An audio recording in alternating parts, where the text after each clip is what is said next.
Hello বন্ধুরা, আসসালামু আলাইকুম। Welcome to back my green take unlimited channel. তো বন্ধুরা, কেমন আছেন? আশা করছি ভালো আছেন।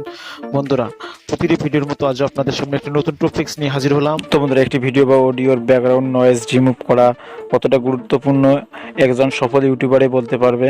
তো বন্ধুরা, একটি ইউটিউব চ্যানেলের জন্য যেমন কোয়ালিটিফুল ভিডিও প্রয়োজন, তেমনি প্রয়োজন ভিডিওটির অডিও নয়েজেরও। তো আর এই নয়েজ রিমুভ যত সুন্দর হবে তত ভিডিওটির কোয়ালিটিও সুন্দর হবে।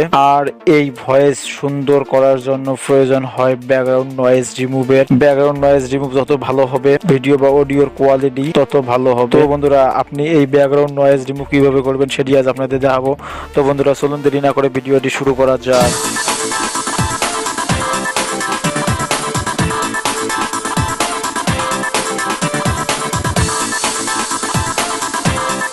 তো বন্ধুরা, আজ আমি আপনাদের প্র্যাকটিক্যালি দেখাবো যে কিভাবে আপনারা আপনার ভিডিও বা অডিওর ব্যাকগ্রাউন্ড নয়েজ রিমুভ সহজেই করবেন। এবং আজ আপনাদের আমি এটিও দেখাবো যে আমি কিভাবে আমার অডিও বা ভিডিওর ব্যাকগ্রাউন্ড নয়েজ রিমুভ করি। তো বন্ধুরা, এর জন্য আমি আমার এই ভিডিওর ব্যাকগ্রাউন্ড নয়েজটিকেই কিভাবে রিমুভ করব সেটি আজ আপনাদের দেখাবো। তো এর জন্য আমি ছোট্ট একটি অ্যাপস ইউজ করব। তো এই অ্যাপসটি ইনস্টল করার জন্য আমাদের প্রথমে যেতে হবে গুগল প্লে স্টোরে। প্লে স্টোরে আসার পর এরপর আপনারা সার্চ অপশনে এসে লিখবেন নয়েজ রিমুভাল। তো আপনারা নয়েজ রিমুভাল লিখে সার্চ করবেন। তো সার্চ করার পর আপনাদের সামনে অনেকগুলো নয়েজ রিমুভারের অ্যাপ চলে আসবে। তো আপনারা প্রথমে দেখেন লেখা আছে অডিও ভিডিও নয়েজ রেকর্ডার। তো আপনারা এখানে ক্লিক করবেন। তো এখানে ক্লিক করার পর আপনারা এই অ্যাপসটিকেও ইনস্টল করে নেবেন। তো আমার ইনস্টল করা আছে, তো আমি এটিকে ওপেন করে নিলাম। তো ওপেন করে নেওয়ার পর আপনাদের একটু সময় নেবে।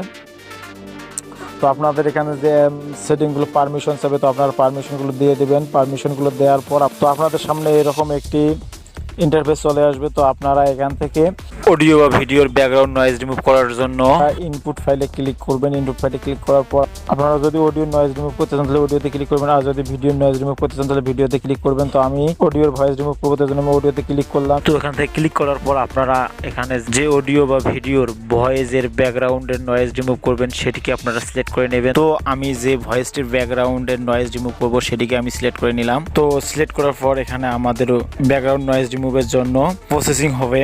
তো এখানে একটি বিষয় মনে রাখবেন, তো আপনাদের যেহেতু এটি অ্যাপসটি ফ্রি, তো এখানে কিছু অ্যাড আসবে। তো আপনারা অ্যাডটিকে স্কিপ করে দিবেন। তো অ্যাডটিকে স্কিপ করে দেওয়ার পর প্রসেসিং হতে একটু সময় লাগবে, তো সে পর্যন্ত আমরা একটু অপেক্ষা করব। তো বন্ধুরা, আমাদের অডিওটি প্রসেসিং শেষ। তো আমরা এখানে ওকেতে ক্লিক করব। এখন ওকেতে ক্লিক করার পর আমাদের ব্যাকগ্রাউন্ড ভয়েসের নয়েজ কিন্তু অটোমেটিকলি রিমুভ হয়ে গেছে। তো এখন আমি আপনাদের দেখাবো অরিজিনাল নয়েজ সহ ভয়েসটি।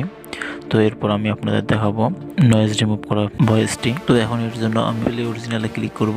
তো বন্ধুরা, একটি ভিডিও বা অডিওর ব্যাকগ্রাউন্ড নয়েজ রিমুভ করা কতটা গুরুত্বপূর্ণ একজন সফল ইউটিউবারই বলতে পারবে।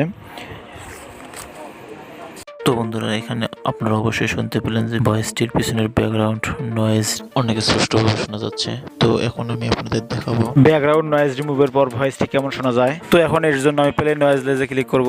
তো বন্ধুরা, একটি ভিডিও বা অডিওর ব্যাকগ্রাউন্ড নয়েজ রিমুভ করা কতটা গুরুত্বপূর্ণ একজন সফল ইউটিউবারই বলতে পারবে। তো বন্ধুরা, দেখতে পেলেন যে কত সহজে আমার অডিও ক্লিপটির ব্যাকগ্রাউন্ড নয়েজ রিমুভ হয়ে গেল। তো এখন আমরা এটি সেভ করার জন্য সেভ অ্যাসে ক্লিক করব। তো সেভ অ্যাসে ক্লিক করার পর আমাদের এখানে যদি এখানে অডিও এর জায়গায় ভিডিও হতো তাহলে এখানে MP4 লেখাটা থাকতো, প্লাস এখানে আরো অনেক অপশন থাকতো। বাট আমাদের এখানে অডিও হওয়ার কারণে শুধু MP3 দেখাচ্ছে, প্লাস এই কয়টি অপশন দেখাচ্ছে। তো আমরা MP3 তে ক্লিক করবো এখন। তো বন্ধুরা, আমাদের ভিডিওটি সেভ হয়েছে, প্লাস দেখতে পেলেন কত সহজে আমাদের ব্যাকগ্রাউন্ড নয়েজ রিমুভ হয়ে গেল। তো এখানে আরেকটি বিষয় মনে রাখবেন, যদি এখানে 5 মিনিটের উপর কোনো ভিডিও বা অডিও সেভ করতে চান তাহলে এখানে তো আপনার এখানে অবশ্যই অ্যাড শো করবে। তো আপনারা শেয়ারটিকে দেখতে হবে। তো এরপর আপনারা এখানে ক্লিক করে নতুন করে ভয়েস রেকর্ড করতে পারেন। তারপর এখান থেকে আপনারা আবার ভিডিও বা অডিও এডিটিং করতে পারেন। এরপর আবার আপনারা উপরের থ্রি ডট চিহ্নতে ক্লিক করে আপনারা এখান থেকে আপনার এই অ্যাপসের যাবতীয় সেটিং করে নিতে পারেন। তো বন্ধুরা, আজকের ভিডিও পর্যন্ত, পরবর্তীতে আবার নতুন কোনো টপিকস নিয়ে হাজির হবো। সে পর্যন্ত সবাই ভালো থাকবেন, সুস্থ থাকবেন। আল্লাহ হাফেজ। সো ভিডিওটি যদি ভালো লাগে তাহলে অবশ্যই আমার চ্যানেলটি সাবস্ক্রাইব করবেন এবং নতুন নতুন ভিডিও পেতে অবশ্যই লাইক, কমেন্টস ও শেয়ার করবেন।